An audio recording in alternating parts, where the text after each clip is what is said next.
Good morning, students. This is Akansha Ragvanshi, your biology tutor, and today we are going to learn about a very interesting topic, which is gene therapy. हमें पता है ये chapter application of biotechnology से है and it's also important because a lot of direct questions come from this single topic. NEET में and boards में इसके कई सारे सवाल आते हैं directly. To get a basic idea, when we see this picture, we see that there is a healthy gene. Okay. फिर there is a virus vector. This healthy gene introduced into these viral vector and this is known as recombinant gene. Okay. And when this gene is introduced into this organism, into this individual, then it replaces the faulty gene and start functioning as a normal gene. Okay. Now let's dive into the topic to get more clarity. तो इसमें लिखा है कि treatment of genetic disorder by manipulating gene is known as gene therapy. अब genetic disorders क्या होते हैं? They are the defects और faults that occur in gene due to change in the DNA. Okay. And it may be due to many factors, the major one being mutation. अब mutation क्या होता है?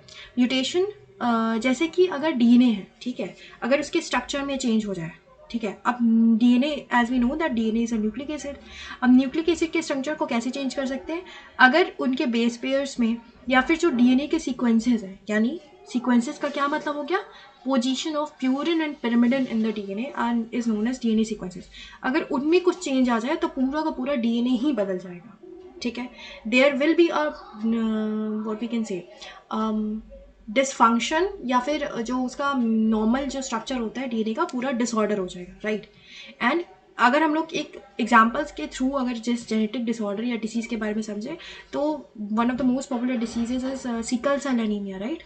अब ये सिकल सेल एनीमिया किस वजह से होता है? जब वैलीन जो होता है ग्लूटामिक एसिड का सब्सटीट्यूशन कर लेता है. कहाँ सब्सटीट्यूशन कर लेता है? At the six position of glutamic, at the six position of beta globin chain. ठीक है.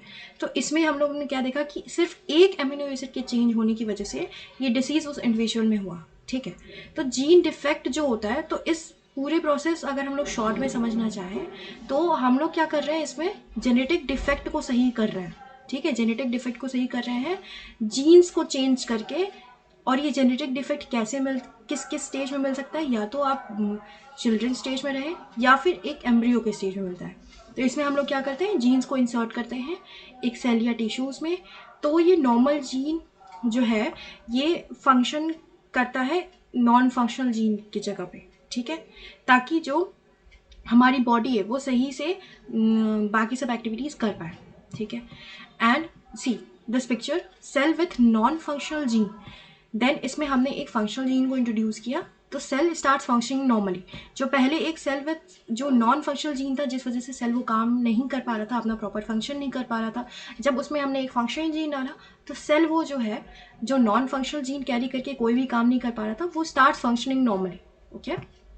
Now the first case of gene therapy जिसमें कि gene therapy first time use हुआ, it was in the case of ADA deficiency. Okay. And in the year 1990 it is very very important. बहुत बार पूछा जा चुका है कि किस साल में एडीए जीन थेरेपी यूज़ हुआ है. ठीक है. एंड ये एक 4 साल की बच्ची में देखा गया था. एंड ये जो डिसीज़ है, ओके, ये क्यों होता है? अगर हम लोग उस जीन को डिलीट कर दें जिससे एडीए बनता है तब ये डिसीज़ हो जाता है. What is ADA? ADA is adenosine deaminase. Why it is important? Because it is important for our immune system to function normally. ये एंजाइम आपके माइक्रोऑर्गेनिज्म, प्लांट एंड इनवर्टिब्रेट्स में पाया गया है. What is the role in mammals then? Like we are mammals, humans are mammals. तो उसमें उसका क्या रोल है? It plays a major role in differentiation and maturation of lymphoid system. Okay. अब जब लिम्फोइड सिस्टम की बात आई है तो भाई हम लोग लिम्फोइड ऑर्गन्स को भी डिस्कस कर लेते हैं थोड़ा सा बेसिक में रिविजन. ओके. तो लिम्फोइड ऑर्गन, हम लोगों के मेजर लिम्फोइड ऑर्गन्स क्या है? The 2 major lymphoid organs are lymph and bone marrow. तो इनका फंक्शन क्या हुआ फिर? इनका फंक्शन ये एक ऐसा पॉइंट है जिसमें कि आपके जो इमेच्योर लिम्फोसाइट होते हैं वो फिर ट्रांसफॉर्म होते हैं मैच्योर फॉर्म में. इसमें कौन से लिम्फोसाइट ट्रांसफॉर्म होते हैं मैच्योर फॉर्म में? टी लिम्फोसाइट ट्रांसफॉर्म होते हैं मैच्योर फॉर्म में. अब ये लिम्फोसाइट क्या है? लिम्फोसाइट आपका एक तरह का WBC है. ओके. तो we have studied in acquired immunity part that basically there are two special type of lymphocyte जो हमारे that helps in conferring the immune responses. दो तरह के lymphocyte हमारे immune system को function करने में help करते हैं. These two are B and T lymphocytes. तो अगर हम लोग B lymphocyte की बात करें तो B lymphocyte क्या करता है? It helps in producing antibodies. ठीक है, ये antibodies खुद बनाते हैं. ठीक है, ताकि what is the function of antibodies? They help in killing those antigens which have come into the body. ठीक है, जो डिसीज़ बनाते हैं उनको ये फाइट करता है ताकि इम्यूनिटी बनी रहे. एंड टी लिम्फोसाइट क्या करता है? टी लिम्फोसाइट खुद एंटीबॉडीज़ नहीं बनाते बल्कि बी लिम्फोसाइट को हेल्प करते हैं ताकि वो और ज़्यादा एंटीबॉडीज़ बना सके जब डिसीज़ आ गया है बॉडी में. तो ठीक है, तो इससे हमें क्या पता चला? बी लिम्फोसाइट ब्लड में पाए जाते हैं तो उन्हें हम इम्यूनल इम्यूनिटी कहते हैं या फिर एंटीबॉडी मीडिएटेड इम्यूनिटी कहेंगे. और जो टी लिम्फोसाइट है उन्हें हम cell mediated immunity cell mediated immunity provide करते हैं. तो let's get back to the slide. तो what is ADA? ADA is a product of activated lymphocyte जो कैटेलाइज करता है irreversible deamination of adenosine and deoxyadenosine to inosine and deoxyadenosine respectively.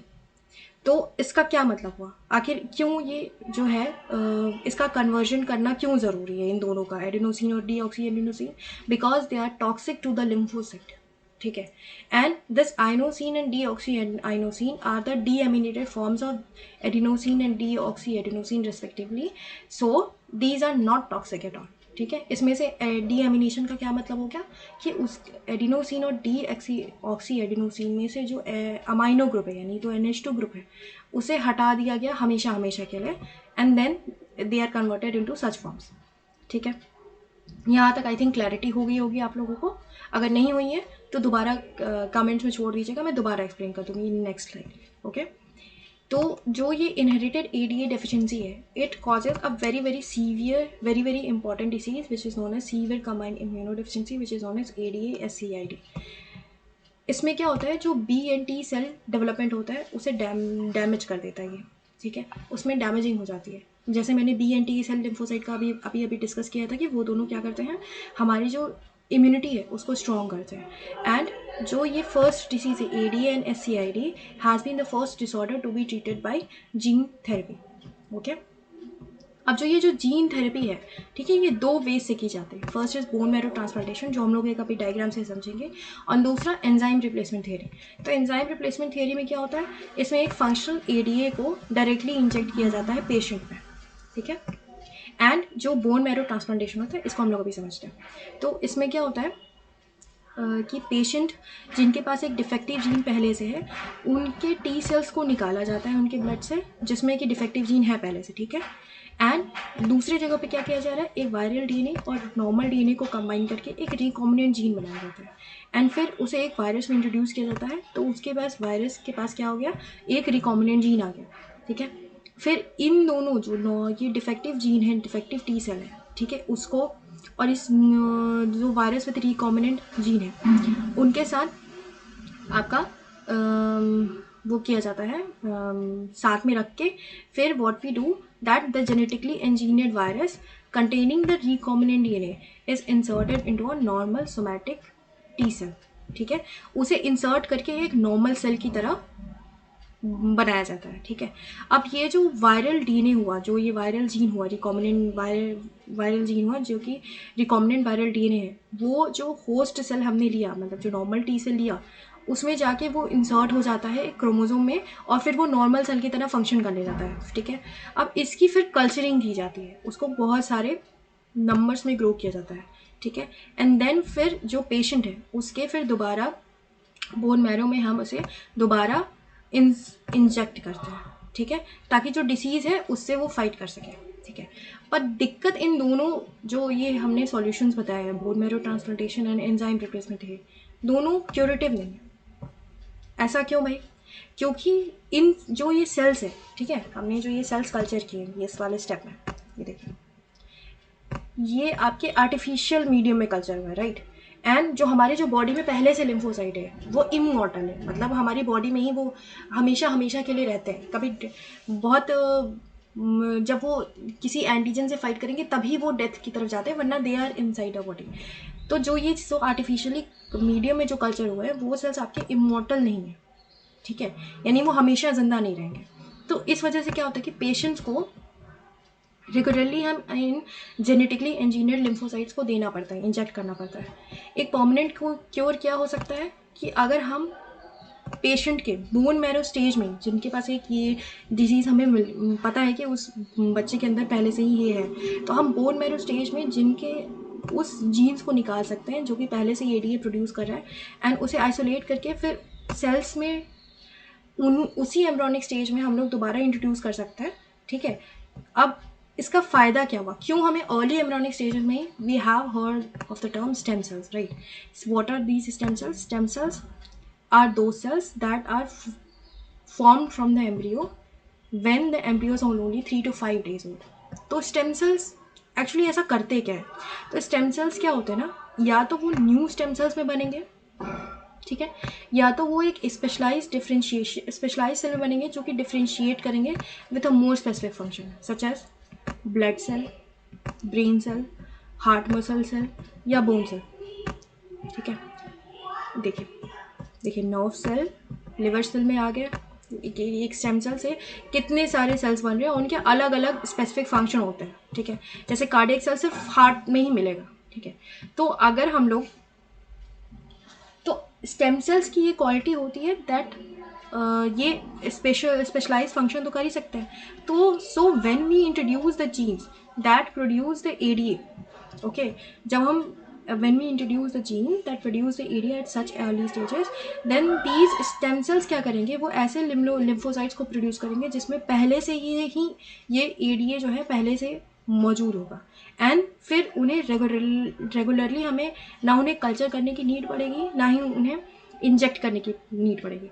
Does it will help the patient on a permanent basis, okay. मतलब उन्हें बार बार patient में infuse करने की, बार बार उन्हें inject करने की ज़रूरत नहीं पड़ेगी, वो एक परमानेंट क्योर की तरह होगा। पर ये अभी थ्योरेटिकल स्टेज में है, अभी ये एक्सपेरिमेंटल स्टेज में नहीं है, ठीक है। I hope I was able to clear all the doubts regarding this topic. See you all in the next video with a new important topic. Keep revising and study. Thank you so much.